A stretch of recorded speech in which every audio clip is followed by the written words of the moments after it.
Praise the lord. ఒకరోజు ఒక చెట్టు కొమ్మ మీద నిల్చుండి కోయిల తన తీయని స్వరంతో పాడుతూ ఉందంట. వెంటనే అదే చెట్టు కింద తొర్రలో నుంచి ఒక పాము బయటకు వచ్చి, ఏంటి పాడుతున్నావు, ఏం గొప్పతనం ఉందని పాడుతున్నావు అని చెప్పి కోయిలను ద్వేషిస్తుందంట.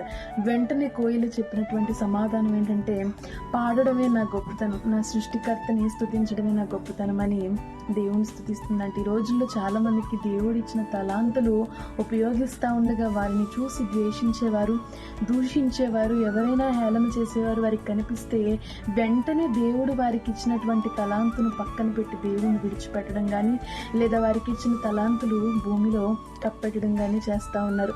దేవుని లేఖనాల్లో తిమోతికి రాసిన మొదటి పత్రిక 6వ అధ్యాయం 6వ వచనంలో, సంతుష్టి సహితమైన దైవభక్తి గొప్ప లాభ సాధనమైంది. దేవుడు నీకు ఇచ్చిన దాన్ని బట్టి, నీవు కలిగి ఉన్న దాన్ని బట్టి దేవుని స్తుతిస్తే దేవుడిచ్చే ఆశీర్వాదం గొప్పది.